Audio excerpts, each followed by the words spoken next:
Good evening बच्चों। मैं Brajesh Kumar, biology faculty, आप सभी का online classes Tagore children academy Surajgarh में स्वागत करता हूं। और साथ में ये भी कहूँगा कि मैं अपनी वीडियोस डेली अपलोड करता हूं।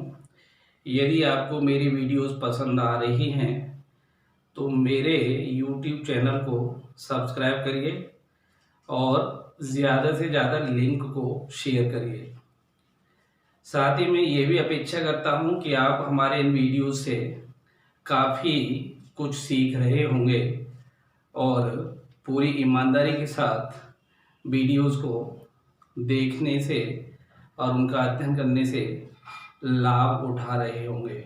ठीक है, आज देखिए अपन उसी टॉपिक को कंटिन्यू करते हुए जिसमें मैंने बताया था रेस्पिरेटरी सिस्टम, उसी को आगे कंटिन्यू करते हुए आज अपन मैकेनिज्म पढ़ेंगे रेस्पिरेशन की, अर्थात मैकेनिज्म ऑफ रेस्पिरेशन आज अपन स्टार्ट करेंगे, जिसको कहा जाता है श्वसन की क्रियाविधि। किसकी क्रियाविधि? श्वसन की क्रियाविधि, अर्थात रेस्पिरेशन को कैसे मैकेनाइज किया जाता है ये यहाँ पढ़ना है। ठीक है, तो श्वसन की जो क्रियाविधि होती है इसे हम दो चरणों में पूरा करते हैं, दो स्टेप्स में कंप्लीट करते हैं। एक स्टेप होता है इंस्पायरेशन, जिसको हम निश्वसन या अंतःश्वसन कह रहे होते हैं, और दूसरा जो स्टेप होता है उसको कहा जाता है एक्सपायरेशन, उसको हम कह रहे होते हैं उच्छ्वसन। एक होता है निश्वसन और दूसरा होता है उच्छ्वसन। ठीक है, सबसे पहले अपन यहाँ पर इंस्पायरेशन को लेते हैं। निश्वसन का मतलब क्या होता है? Intake of oxygen is called as inspiration. Oxygen का अंदर ग्रहण करना, वायु का अंदर शरीर में प्रवेश करना क्या कहलाता है? निश्वसन कहलाता है। इसी को क्या कह रहे होते हैं? अंतःश्वसन भी कह देते हैं। ठीक, बिल्कुल सिंपल लैंग्वेज में आप केवल इतना बोल सकते हो, ऑक्सीजन का शरीर में प्रवेश करना निश्वसन कहलाता है। ठीक है, intake of oxygen is called as inspiration या निश्वसन। ठीक, ऑन द अदर हैंड, इसके अलावा यदि आप चाहें तो इसे इनहेलेशन भी कह सकते हैं। इनहेलेशन का मतलब क्या होगा? इनहेल ऑफ ऑक्सीजन, अर्थात ऑक्सीजन को अंदर ले जाना क्या कहलाता है? निश्वसन कहलाता है, या इसी को हम क्या कह रहे होते हैं? अंतःश्वसन कह देते हैं। ठीक है, अब देखिए ये जो निश्वसन होता है ये एक सक्रिय प्रावस्था होती है। कौन सी प्रावस्था होती है? सक्रिय प्रावस्था होती है, एक्टिव फेज होती है। और इस सक्रिय प्रावस्था में सबसे पहले क्या होता है? ऊर्जा की आवश्यकता पड़ेगी। ठीक है, इसमें देखिए दो चीजों को हमें ध्यान रखना होता है, एक तो डायाफ्राम का और एक एक्सटर्नल इंटरकॉस्टल मसल्स। डायाफ्राम को हम कह रहे होते हैं तनुपट। तनुपट का मतलब होता है ये ठीक अपने पसलियों के नीचे डोम शेप जो मस्कुलर स्ट्रक्चर होता है इसको हम डायाफ्राम कहते हैं या तनुपट कहते हैं, जो शरीर में पाई जाने वाली देह गुहा को दो भागों में बांटता है, एक एब्डोमिनल कैविटी और दूसरा थोरैसिक कैविटी। एक वक्षीय गुहा और दूसरी कौन सी होती है? उदर गुहा होती है। ठीक है, और दूसरा मैंने नाम लिया आपको एक्सटर्नल इंटरकॉस्टल मसल्स। इनको हम कह रहे होते हैं बाह्य अंतःपार्श्विक पेशियां। जो हमारे शरीर में पाई जाने वाली रिब्स होती हैं, पसलियां होती हैं, इनकी संख्या 12 पेयर्स होती है, अर्थात कितनी होती है? 24। और इनमें प्रत्येक दो पसली के बीच में एक पेयर पाया जाता है, किसका? पेशियों का। उन पेशियों को हम कह रहे होते हैं इंटरकॉस्टल मसल्स, अंतरापार्श्विक पेशियां। दो पसलियों के बीच, पसलियों को हम क्या कह रहे होते हैं? पार्श्विका कह रहे होते हैं। उनके बीच पाई जाने वाली जो एक पेयर मसल्स होती हैं वही क्या कहला रही होती हैं? इंटरकॉस्टल मसल्स कहला रही होती हैं, जिनकी संख्या 11 जोड़ी होती है, अर्थात 11 पेयर्स होती हैं। और ये जो मसल्स होती हैं ये दो प्रकार की होती हैं, एक बाह्य और एक आंतः अंतरापरशु पेशियां। बाह्य अंतरापरशु पेशियां दो पसलियों में पहली वाली पसली के ऊपर वाले भाग से निकलकर दूसरी वाली पसली में नीचे की तरफ जुड़ती हैं, और अंतः अंतरापरशु पेशियां पहली वाली रिब्स से निकलकर नीचे वाले भाग से निकलकर पिछली वाली रिब्स या पसली में ऊपर वाले भाग के साथ जुड़ जाती हैं।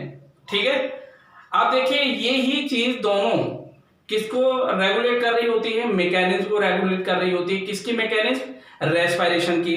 अभी मैंने आपको बताया कि जो रेस्पिरेशन में इंस्पायरेशन है ये कैसा होता है, ये सक्रिय अवस्था के रूप में होता है। सक्रिय अवस्था का मतलब है इसमें ऊर्जा की आवश्यकता होती है। तो अभी मैंने बताया था निःश्वसन में दो तरह की पेशियां भाग ले रही होती हैं, एक तो डायाफ्राम की पेशियां जो रेडियल मसल्स होती हैं, और एक बाह्य अंतरापरशु पेशियां जिनको हम एक्सटर्नल इंटरकॉस्टल मसल्स कह रहे होते हैं। जब डायाफ्राम की पेशियों में संकुचन होता है तो डायाफ्राम फ्लैट हो जाता है। फ्लैट मींस चपटा हो जाता है, और चपटा होकर के किधर चला जाता है? उदर गुहा की तरफ। उदर गुहा की तरफ जब जाएगा तो जो वक्ष गुहा होती है या हमारी थोरेसिक कैविटी होती है इसका आयतन बढ़ जाता है। वॉल्यूम क्या होता है थोरेसिक कैविटी का? बढ़ जाता है। ठीक उसी समय बाह्य अंतरापरशु पेशियों में भी क्या होगा? कॉन्ट्रैक्शन होगा, संकुचन होगा, और उस संकुचन के कारण जो पसलियां होती हैं वो बाहर की तरफ और ऊपर की तरफ खींची जाती हैं।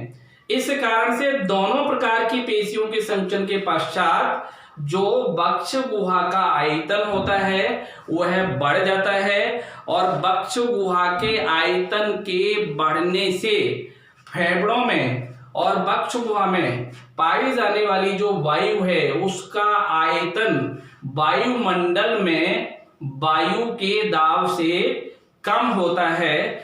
इसलिए श्वसन मार्ग के द्वारा वायुमंडल से फेफड़ों में वायु कूपिका के अंदर वायु तब तक तेजी से भरती रहती है जब तक फेफड़ों में पाई जाने वाली वायु कूपिका का वायु का आयतन वायुमंडलीय वायु के दाब के बराबर ना हो जाए।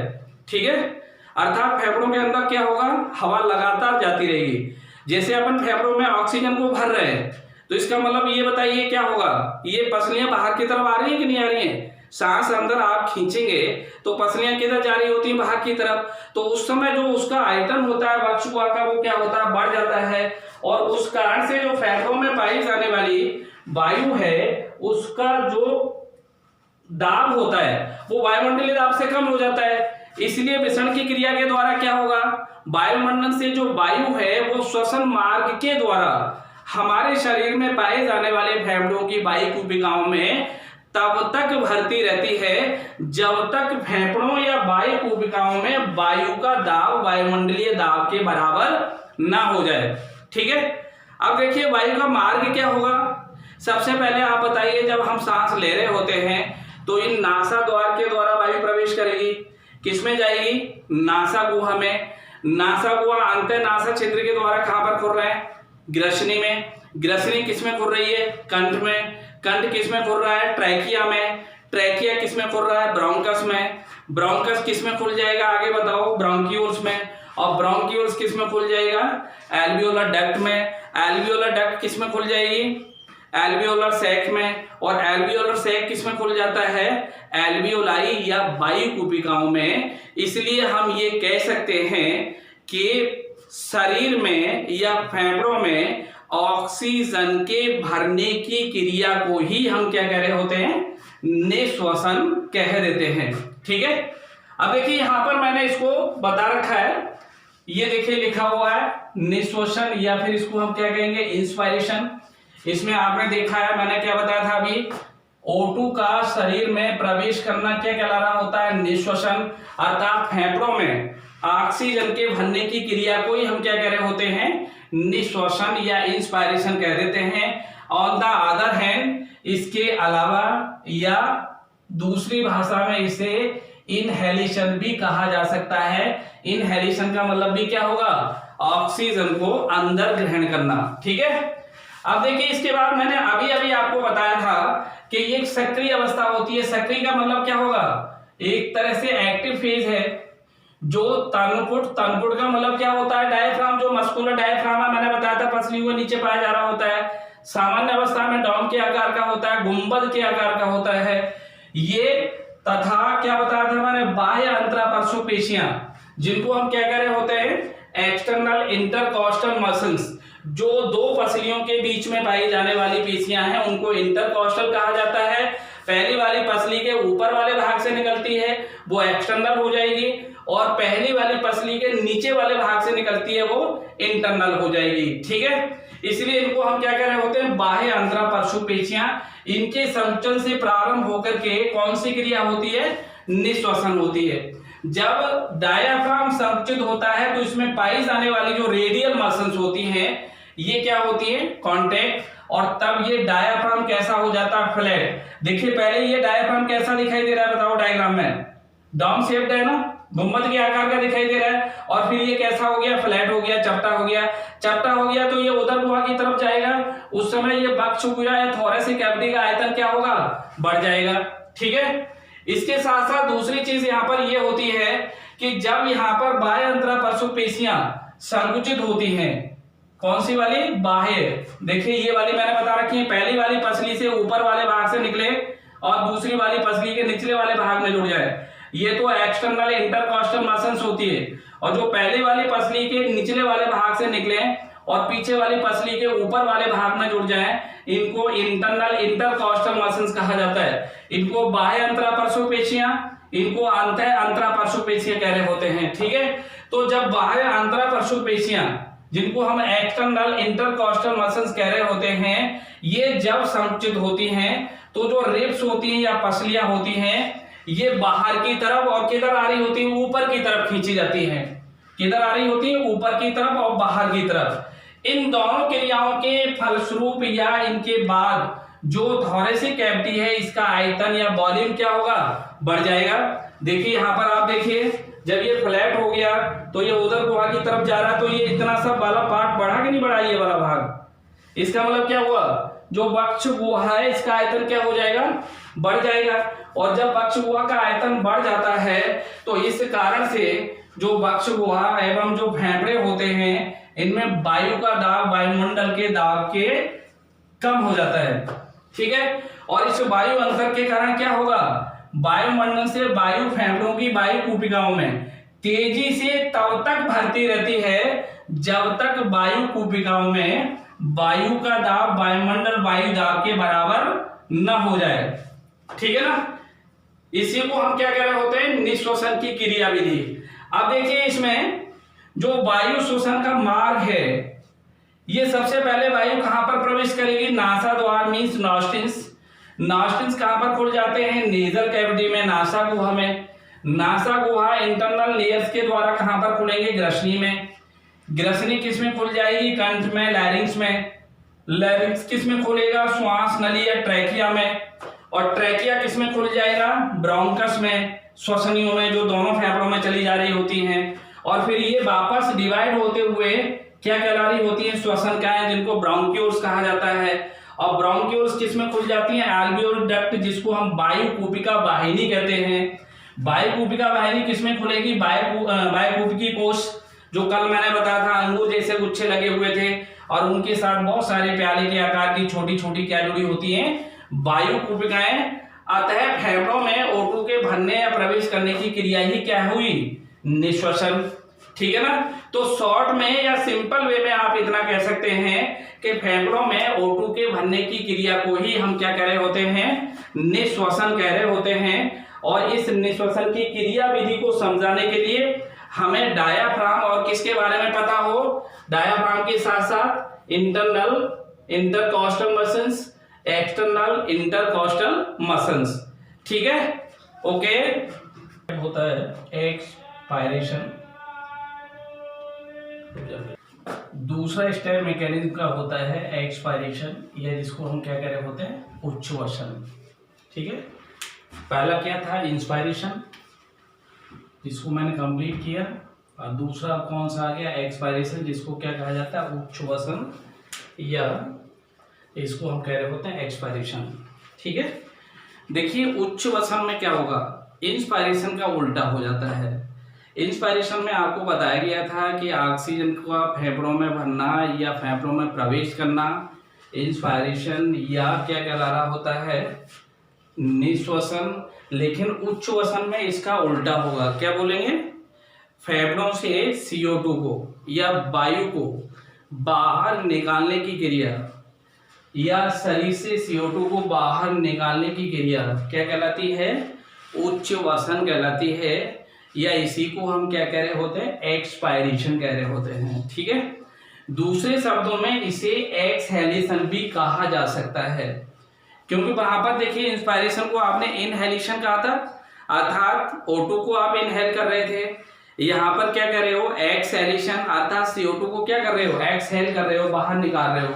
ठीक है ना, तो इसलिए यहाँ पर बिल्कुल ये इंस्पायरेशन का उल्टा होता है एक्सपायरेशन, अर्थात क्या बोलेंगे, शरीर से या फेफड़ों से कार्बन डाइऑक्साइड या CO2 का बाहर निकालना एक्सपायरेशन या उच्च वसन कहलाता है, इसे एक्सहेलेशन भी कह देते हैं। ठीक है, यह क्रिया विश्राम अवस्था में या रेस्टिंग स्टेज में निष्क्रिय होती है। कौन सी स्टेज में, रेस्टिंग स्टेज में यह क्रिया कैसी होती है, निष्क्रिय होती है, अर्थात ये पैसिव होती है। ठीक है, अब इसमें भी क्या होगा, इंस्पायरेशन में आपने कहा था कि जो तनपुट या डायाफ्राम की मसल्स होती हैं और एक्सटर्नल इंटरकॉस्टल मसल्स होती हैं, वो वहां पर क्या हो रही थी, कॉन्टैक्ट, संकुचित हो रही थी, और संकुचित होने के कारण वहां पर डायाफ्राम फ्लैट हो रहा था और पसलियां बाहर की तरफ जा रही थी। यहाँ पर इसका बिल्कुल उल्टा होगा, यहाँ पर जो पाया जाने वाला डायाफ्राम है उसकी रेडियल मसल्स और जो पाई जाने वाली एक्सटर्नल इंटरकॉस्टल मसल्स होती हैं, जिनको हम बाह्य अंतरा पार्श्व पेशियां कह रहे होते हैं, ये जब यहाँ पर शिथिलित होती है, रिलैक्स, इंस्पायरेशन में क्या हो रही थी, संकुचित हो रही थी, यहाँ पर क्या होंगी, रिलैक्स होंगी, कैसी हो जाएंगी, शिथिलित हो जाएंगी, और शिथिलित होने के कारण क्या होगा, जो डायाफ्राम है उसको उदर गुहा की तरफ से किधर की तरफ धकेल दिया जाता है, वक्ष गुहा की तरफ, अर्थात वो वापस वक्ष गुहा में उठ जाता है, वापस गुंबद के आकार का हो जाता है, और बाह्य अंतरा पार्श्व पेशियों के शीतलन से जो पसलियां होती हैं वो अपने स्वयं के भार के कारण पुनः किधर आना शुरू हो जाती हैं, नीचे की तरफ आना शुरू हो जाती हैं। इस कारण से जो हमारी वक्ष गुहा होती है या थोरेसिक कैविटी होती है, उसका वॉल्यूम क्या हो जाता है, कम हो जाता है। जब वॉल्यूम कम हो जाएगा तो जो फेफड़े हैं उनमें वायु का प्रेशर बढ़ता है, और वहां वायु का प्रेशर वायुमंडलीय दाब से अधिक हो जाता है। उस समय लंग्स या फेफड़े क्या होंगे, कंप्रेस होना शुरू हो जाते हैं, अर्थात उनमें संपीड़न होना शुरू हो जाता है, फेफड़े पिचकना शुरू कर देते हैं। इस कारण से श्वसन मार्ग के द्वारा जो वायु होती है वो कहां पर चली जाती है, वायुमंडल में चली जाती है। ठीक है, और श्वसन मार्ग ठीक वही होगा जो आपने किसमें बताया है, इंस्पायरेशन में। इंस्पायरेशन में आपने क्या कहा था, नासा द्वार, नासा द्वार के बाद में नासा गुहा, नासा गुहा के बाद में अंतःनासा क्षेत्र, उसके बाद में नासा ग्रसनी, फिर कंठ, फिर ट्रैकिया या श्वसनी, फिर श्वासनाल, फिर श्वसनिया, फिर श्वसनिकाएं, और उसके बाद आपको बताया था वायुकूपिका वाहिनी, वायुकूपिका कोष्ठ और वायुकूपिकाएं। अब देखिए ये वायुकूपिका से जो एयर है वो फेफड़ों से बाहर जाएगी ना, तो उसी श्वसन मार्ग के द्वारा बाहर आएगी। इसका मतलब है जो श्वसन मार्ग आपने पहले इंस्पायरेशन में लिखा था, उस ही श्वसन मार्ग में हम क्या करें, वायुकूपिका से एरो को उल्टा लगाना शुरू कर दें, और किससे उसको निकाल दें बाहर, वायुमंडल की तरफ, बाह्य नासा द्वारों से। ठीक है, तो जो श्वसन मार्ग है वो दोनों में वही रहेगा, केवल उसका डायरेक्शन क्या होगा, चेंज हो जाता है, अर्थात डायरेक्शन कैसा हो जाता है, रिवर्स हो जाता है। ठीक है, अब देखिए दूसरी चीज हम यहां पर ये कह सकते हैं कि यही जो उच्च वसन है या एक्सपायरेशन है, अगर हम कोई एक्सरसाइज करते हैं, कोई व्यायाम करते हैं, कोई लेबर या परिश्रम करते हैं, तो उस समय क्या होता है यही क्रिया जो एक्सपायरेशन होती है यह एक्टिव हो जाती है, अर्थात तो सक्रिय हो जाती है। अभी आपने रेस्टिंग स्टेज में क्या बताया था, निष्क्रिय बताया था। तब केवल क्या था कि जो वहां पर डायाफ्राम था, बाह्य अंतरा को पशु पेशियां थी वो अनुशिथिलित या शिथिलित हुई थी। अब हम इस यहाँ पर क्या बता रहे हैं कि अगर हम कोई व्यायाम कर रहे होते हैं या हम कोई परिश्रम कर रहे होते हैं या कोई एक्सरसाइज करते हैं तो उस समय जो एक्सपायरेशन होती है ये एक्टिव क्रिया के रूप में होती है, अर्थात इसको हम क्या कह रहे होते हैं, सक्रिय क्रिया कह रहे होते हैं। और उस समय क्या होगा, जो अंतरा पशु पेशियां होती हैं जिनको हम इंटरकॉस्टल मसल्स कह रहे होते हैं, उनमें संकुचन होता है। और जब उनमें संकुचन होगा तो जो पसलियां बाहर की तरफ थी वो किधर आएंगी, अंदर की तरफ, भीतर की तरफ धकेली जाएंगी। इस कारण से वक्ष गुहा का आयतन क्या होगा, कम होना प्रारंभ हो जाएगा। उसी समय जो हमारा उदर होता है इसकी पेशियां भी संकुचित होती हैं और उदर गुहा पर दबाव डालती हैं, जिससे यहाँ जो डायाफ्राम फ्लैट होके नीचे की तरफ आया होता है उस डायाफ्राम को वक्ष गुहा की तरफ पुश कर दिया जाता है। किधर धकेल दिया जाता है, वक्ष गुहा की तरफ धकेल दिया जाता है। इस कारण से आप बताइए ये जो वक्ष गुहा है इसका आयतन क्या होगा, कम हो जाएगा, अर्थात थोरेसिक कैविटी का वॉल्यूम कम हो जाता है। और जब वॉल्यूम कम होगा तो जो फेफड़े हैं उन पर कंप्रेशन होगा, फेफड़े कंप्रेस हो जाएंगे, लंग्स संपीड़ित होना शुरू होंगे और उन फेफड़ों से बलपूर्वक उस वायु को बाहर निकाल दिया जाता है। ठीक है, इस समय ये क्रिया कैसी हुई, सक्रिय हो गई। जैसे सपोज करिए हम सांस ले रहे होते हैं, आपने देखा होगा जब हम ऑक्सीजन को अंदर लेते हैं तब तो ऐसा महसूस होता है कि खींच रहे हैं, लेकिन जब उसको बाहर निकाल रहे होते हैं CO2 को तब बिल्कुल सामान्य रूप से होता है। तो इसका मतलब है उस समय वो कैसी हो गई, निष्क्रिय। लेकिन अगर हम कोई जैसे एक्सरसाइज कर रहे होते हैं, आपने देखा होगा एक कपालभाति बताया जाता है, एक योग व्यायाम, तो उसमें देखा होगा हम पूरी ताकत से एक्सहेल कर रहे होते हैं, CO2 को बाहर निकालने का प्रयास कर रहे होते हैं, तो उसमें आप बताइए ऊर्जा खर्च होती है कि नहीं होती है, उस समय ऊर्जा ज्यादा लग रही होती है। इसका मतलब है ऊर्जा खर्च हो रही है, ऊर्जा लग रही है, एनर्जी वहां पर कंज्यूम हो रही है, तो वो क्रिया कैसी हो जाएगी, सक्रिय हो जाएगी। इसलिए हम ये कह रहे होते हैं कि व्यायाम या परिश्रम के समय एक्सपायरेशन सक्रिय होता है और उस समय जो हमारी अंतरा परशुपेशियां होती हैं वो संकुचित होती हैं। संकुचित होने के कारण जो रिब्स या पसलियां होती हैं ये अंदर की तरफ आ जाती हैं, साथ ही उदर पेशियां भी संकुचित होती हैं और वो पेशियां उदर गुहा पर दबाव बनाती हैं। उदर गुहा पर दबाव बनने से जो डायाफ्राम होता है यहाँ पर फ्लैट, उसको वापस किधर धकेला जाता है, वक्ष गुहा की तरफ, और डायाफ्राम वापस कैसा हो जाता है, डॉम शेप्ड हो जाता है। ठीक है, और डॉम शेप्ड हो जाएगा, इसका मतलब वापस गुंबद के आकार का। तो उस कंडीशन में जो उदर ये अपना वक्ष गुहा होता है या थोरेसिक कैविटी होती है, इसका वॉल्यूम रिड्यूस हो जाता है। वॉल्यूम रिड्यूस होगा तो फेफड़ों पर प्रेशर बढ़ जाएगा, फेफड़ों पर जब प्रेशर बढ़ेगा तो फेफड़ों में जो वायु है उसका दाब बढ़ जाता है।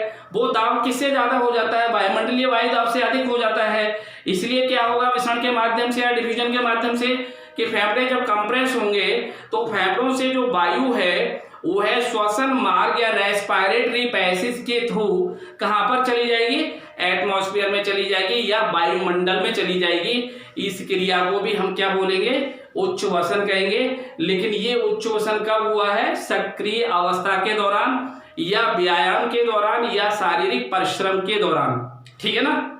अब अगर हम कहें रेस्टिंग स्टेज के दौरान, अगर विश्राम अवस्था के दौरान कोई स्वस्थ व्यक्ति जो वयस्क है, एडल्ट है, अपनी श्वसन दर करता है, श्वास लेता है, तो वह जो श्वसन दर होती है वो 1 मिनट में 16 से 20 होती है, अर्थात 16 से 20 पर मिनट होती है। अर्थात जो श्वसन दर है, रेस्पिरेशन रेट है, वो रेस्टिंग स्टेज के दौरान कितनी होती है, 16 से 20 पर मिनट होती है। ये क्वेश्चन एक बार पूछा गया था बोर्ड एग्जाम में, इसलिए ध्यान रखने की आवश्यकता है। ठीक है ना। अब देखिए इसको आप समझ लीजिए। अब ये मैंने पहले आपको इंस्पायरेशन बताया था, अब यहाँ पर क्या बता रहे हैं, एक्सपायरेशन बता रहे हैं। एक्सपायरेशन में आप देखिए क्या है, ये मैंने क्या लिखा है, वायु या CO2 को शरीर से बाहर निकालने की जो क्रिया है क्या कहलाएगी, उच्छ्वसन। इसी को हम क्या कह रहे होते हैं, एक्सपायरेशन कह रहे होते हैं। अर्थात फेफड़ों से CO2 को बाहर निकाला जाना क्या कहलाएगा, उच्छ्वसन कहलाएगा, या इसी को हम क्या बोलेंगे, एक्सपायरेशन। इसी को हम दूसरे शब्दों में क्या बोल सकते हैं, एक्सहेलेशन कह सकते हैं। जबकि इंस्पायरेशन में आपने यहाँ पर क्या जोड़ा था, इनहेलेशन। अर्थात यहाँ पर आप किसको एक्सपायर कर रहे हो, CO2 को। किसको आउटलेट कर रहे हो, CO2 को। किसको बाहर निकाल रहे हो, कार्बन डाइऑक्साइड को। किससे, या तो लंग शब्द यूज करिए या बॉडी शब्द यूज करिए, ठीक है ना। क्लियर हो गया। अब देखिए जब निश्वसन होगा तो निश्वसन के बाद में आप बताइए कौन सी क्रिया आती है, एक्सपायरेशन या उच्छ्वसन आएगा। अरे जब हम ऑक्सीजन अंदर फेफड़ों में ले रहे हैं तो उसके बाद आप बताइए स्वाभाविक रूप से कौन सी क्रिया आएगी, उच्छ्वसन ही आएगा ना। इसका मतलब है इंस्पायरेशन के बाद कौन सी क्रिया आएगी, एक्सपायरेशन आएगी, ठीक है ना। तो इंस्पायरेशन के बाद जब एक्सपायरेशन आ रही होती है, जब कौन सी क्रिया प्रारंभ होती है, एक्सपायरेशन, तो उस समय क्या होगा, जो डायाफ्राम होता है, तनपुट होता है, जो मैंने बता रखा है पसलियों के नीचे मस्कुलर डायाफ्राम होता है, ये डायाफ्राम प्लस बाह्य अंतरा परशु पेशियां जिनको हम एक्सटर्नल इंटरकॉस्टल मसल्स कह रहे होते हैं, ये कैसी हो जाती है, रिलैक्स हो जाती है, शिथिलित हो जाती है। और जब ये शिथिलित हो जाएंगे तो इस कारण से क्या होगा, जो तनपुट होता है या डायाफ्राम होता है, ये उदर गुहा से किधर आ जाता है, वापस वक्ष गुहा में। और वक्ष गुहा में जब वापस आएगा तो इसका जो आकार है वापस कैसा हो जाएगा, डॉम शेप्ड हो जाएगा, गुम्बद के आकार का हो जाएगा, ठीक है, बिल्कुल देखिए इस तरह से। और जब ये गुम्बद के आकार का हो जाएगा तो आप बताइए वक्ष गुहा का आयतन क्या होगा, कम हो जाएगा। साथ ही में देखिए जब यहाँ पर जो पसलियां होती हैं ये भी जब क्या करेंगे, इनके सिकुड़ने से, वो इनके रिलैक्स होने से अपने भार के कारण कहां पर आ जाती है, नीचे की तरफ। इसके कारण जो वक्ष गुहा का आयतन है या वॉल्यूम ऑफ थोरेसिक कैविटी है ये रिड्यूस हो जाता है। और इस कारण से जो लंग्स होते हैं इनमें वायु का दाब अधिक हो जाता है, लंग्स कंप्रेस हो जाते हैं, संपीड़ित हो जाते हैं। और संपीड़ित होने के कारण या पिचकने के कारण जो वायु होती है, एयर होती है या CO2 होती है, ये रेस्पिरेटरी पैसेज के थ्रू कहां पर चली जाती है, वायुमंडल में चली जाती है, ठीक है। और इस समय मैंने आपको बताया था कि ये जो क्रिया होगी वो कैसी होगी, निष्क्रिय होगी। कैसी होगी, निष्क्रिय, ठीक है। लेकिन इसका मैंने आगे क्या बताया था, अगर हम कोई एक्सरसाइज लेते हैं, कोई लेबर वर्क करते हैं, फिजिकल वर्क करते हैं, तो उस समय ये जो हमारी एक्सपायरेशन या उच्छ्वसन है ये वापस कैसी हो जाती है, सक्रिय हो जाती है। इस समय क्या होगा, बाह्य अंतरा परशु पेशियों से लेना देना नहीं है। अब कौन सी वाली पेशियां, अंत अंतरा परशु पेशियां संकुचित होती हैं। और जब ये संकुचित होंगी तो पसलियां क्या होंगी, नीचे की तरफ या भीतर की तरफ खींच ली जाती है। इसी दौरान जो उदर होता है या एब्डोमेन होता है उसकी मसल्स भी क्या होंगी, कांटेक्ट होना शुरू कर देंगी। और जो उदर वहां पर दबाव बनेगा, इस कारण से जो डायाफ्राम है इसको किधर पुश कर दिया जाता है, वक्ष गुहा की तरफ। वक्ष गुहा की तरफ जब इसको धकेला जाएगा तो इस कारण से वक्ष गुहा का आयतन बताओ क्या हो जाएगा, कम हो जाएगा, रिड्यूस हो जाएगा। और इस कारण से लंग्स क्या होंगे, कंप्रेस हो जाएंगे। और उस समय लंग्स से बलपूर्वक, फोर्सफुली जो वायु होती है उसे श्वसन मार्ग के द्वारा कहां पर भेज दिया जाता है, वायुमंडल में भेज दिया जाता है। ये भी क्या हो गया, उच्छ्वसन हो गया। लेकिन ये कैसी अवस्था है, सक्रिय अवस्था। इसके साथ साथ मैंने आपको बताया था कि एक वयस्क व्यक्ति जो रेस्टिंग स्टेज के दौरान श्वसन दर करता है वो कितनी होती है, 16 to 20 पर मिनट होती है। एक मिनट में जो श्वसन दर है वो 16 से लगभग कितने बार होती है, 20 बार हो रही होती है, ठीक है। अब देखिए इन दोनों क्रियाओं को, इंस्पायरेशन को और एक्सपायरेशन को हम किसके द्वारा समझ सकते हैं, इस डायग्राम के द्वारा। अब डायग्राम में देखिए ऊपर मैंने ये जो बना रखा है स्ट्रक्चर, ये स्ट्रक्चर क्या है, इसको हम कह रहे होते हैं कशेरुकदंड, बैकबोन, रीढ़ की हड्डी। अपना जो पीछे वाला पार्ट होता है जिसको हम पीठ कह रहे होते हैं, इसके मध्य में आपने देखा होगा एक हड्डी पड़ी होती है काफी लंबी, इसको क्या नाम दिया जा रहा होता है, रीढ़ की हड्डी या बैकबोन कह रहे होते हैं। या इसी को दूसरा नाम क्या कह रहे होते हैं, वर्टिब्रल कॉलम कह रहे होते हैं, ठीक है। वर्टिब्रल कॉलम जब इसको कह रहे होते हैं तो ये क्या हो गया, कशेरुदंड हो गया, किधर है, पीछे की तरफ है, मीन्स पृष्ठ सतह पर है। इसके पश्चात दूसरा पार्ट देखिए ये दिखा रखा है, ये कैसा है, डॉम शेप्ड है। इसको हम क्या नाम दे रहे होते हैं, डायाफ्राम, या इसको कह रहे होते हैं तनुपट। ये कहां पर होगा, दोनों ये जो हमारी पसलियां हैं इनके बीच में इस तरह से डॉम शेप्ड दिखाई दे रहा होता है। तो ये दो पार्ट हो गए। तीसरा देखिए ये सामने जो अस्थि होती है इसको स्टर्नम कहते हैं, हम क्या कह रहे होते हैं, ओरोस्थि, ये लगी होती है ना। अब आपने देखा होगा पसलियां एक तरफ तो इसके साथ जुड़ी हुई हैं और पीछे किससे जुड़ गई, क्या नाम है, कशेरुदंड से। तो ये देखिए जो रिब्स हैं एक तरफ तो ये स्टर्नम से जुड़ी हुई है, दूसरी तरफ किससे जुड़ जाती हैं, जो ये डायाफ्राम, ये जो वर्टिब्रल कॉलम है, ठीक है, और एक तरफ ये क्या हो गया, डायाफ्राम। तो आप बताइए इसके अंदर जो गुहा होगी उस गुहा को हम क्या नाम दे देंगे, बक्ष गुहा कह देंगे। क्या कह देंगे, बक्ष गुहा। अब देखिए मैंने दूसरी चीज आपको ये बताई थी कि इसमें जो पसलियां पाई जा रही होती है उसमें पहली पसली के ऊपर वाले भाग से जो पेशियां निकलती हैं इनको हम बाह्य अंतरापरशु पेशियां कह देते हैं, एक्सटर्नल इंटरकोस्टल मसल्स। जो पहली वाली पसली से निकल करके दूसरी वाली पसली के कौन से वाले भाग से जुड़ जाती है, नीचे वाले से। और दूसरा लिखा है मैंने इंटरनल इंटरकोस्टल मसल्स, इनको हम कह रहे होते हैं अंतरापरशु पेशियां। ये पहली वाली जो पसली होती है उसके नीचे वाले भाग से निकल के कहां बनती है, ऊपर वाले भाग में जुड़ जाती हैं, अर्थात ये बिल्कुल एक्स आकार का स्ट्रक्चर बना रही होती हैं, ठीक है। तो जब इंस्पायरेशन होता है तो उस समय आप ये बताइए क्या होगा, पसलियां बाहर की तरफ आएंगी, ठीक है, और ये जो डायाफ्राम है ये कैसा हो जाएगा, फ्लैट हो जाएगा, चपटा हो जाएगा। तो उस समय थोरेसिक कैविटी का आयतन क्या होता है, बढ़ता है।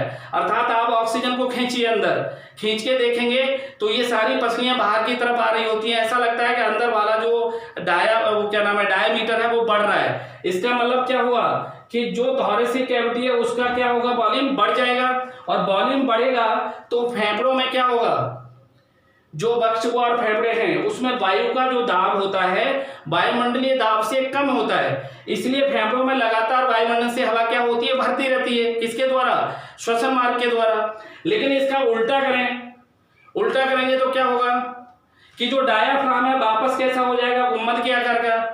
तो ये गुम्मद के आकार का होगा तो थोरेसिक कैविटी का आयतन कम होगा, और ये जो स्टर्नम है और पसलियां हैं वापस अंदर की तरफ चली जाएंगी। तो ये वाला जो भाग अभी आपने देखा था इंस्पायरेशन में बढ़ा था, ये वापस अपने ओरिजिनल स्टेज में चला जाएगा। मींस बक्ष गुहा का आयतन क्या होगा, कम हो जाएगा।